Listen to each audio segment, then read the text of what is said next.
नमस्कार, मैं हूं सौभाग्य गुप्ता और आप देख रहे हैं एचएस न्यूज। अपने इतिहास में हिंदुस्तान ने कई लड़ाइयां लड़ी और हर बार देश को जीत का गौरव मिला। लेकिन एक युद्ध ऐसा था जो दरअसल युद्ध नहीं, छल की दास्तान थी। जब दोस्ती की पीठ पर दगाबाजी का खंजर चलाया गया था तो उसे 1962 का भारत चीन युद्ध कहते हैं।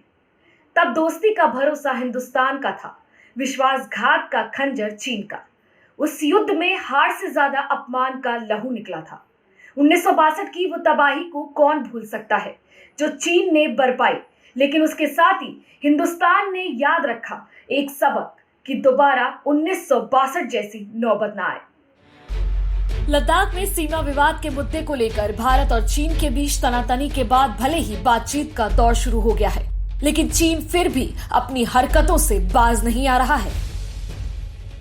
एक तरफ जहां सीमा पर दोनों देशों के कमांडर बातचीत कर रहे हैं, वहीं चीनी सरकार का मुखपत्र कहा जाने वाला ग्लोबल टाइम्स अखबार वीडियो शेयर कर चीनी सेना की ताकत दिखाने का प्रयास कर रहा है। पर चीन शायद ये भूल रहा है कि ये आज का भारत है। ये 1962 नहीं, ये 2020 का ताकतवर भारत है। ये गरजता नहीं, बरसता है। आज हमारे देश की सेना हर मोर्चे पर मुंह तोड़ जवाब देना जानती है। हमारी भारतीय सेना पूरी तरह से सतर्क और तैयार है। आसमान से लेकर जमीन तक भारत के जाबाजों के लिए कोई लक्ष्य मुश्किल नहीं है। हर वक्त सतर्क, हर वक्त निशाने पर दुश्मन है।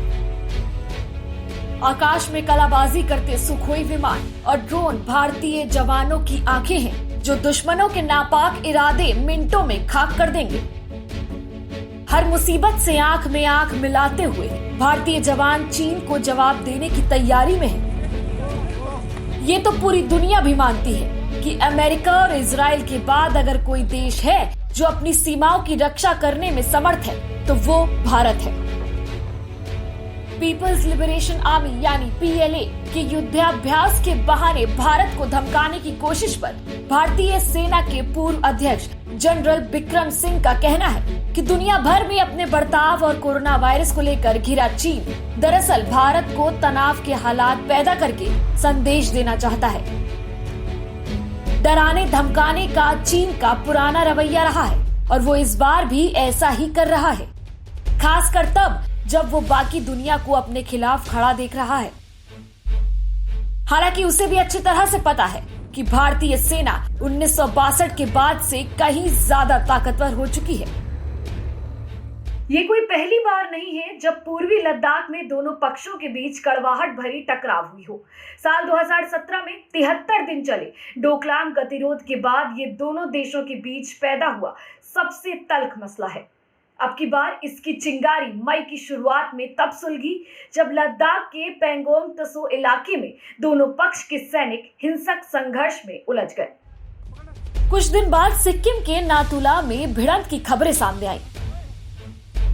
ये आग कुछ बुझी तो मालूम पड़ा कि भारत पेंगोंग त्सो के जिस इलाके में सड़क निर्माण कर रहा है वहां चीन ने न केवल अपनी सैन्य ताकत बढ़ा दी है बल्कि अपनी निर्माण गतिविधियां भी तेज कर दी है। जवाब में भारतीय सेना ने भी इन इलाकों में अपनी मौजूदगी बढ़ा दी है। चीन अक्सर एक बड़े हमले से पहले बड़ी तैयारी करता है, साथ ही छिटपुट सीमा संघर्षों को अंजाम देता रहता है। साल 1962 हमले के तुरंत पहले चीन की तीखी प्रतिक्रियाएं तो आती रही थी, लेकिन लगातार ये बात भी वो कहता रहा था कि हम सीमा विवाद को बातचीत से सुलझाने में यकीन रखते हैं। लिहाजा चीन की करनी और कथनी में हमेशा से बड़ा अंतर रहा है। भारत के सख्त रवैये से चीन को लग गया है कि उसके हथकंडे भारत के सामने नहीं चल पाएंगे।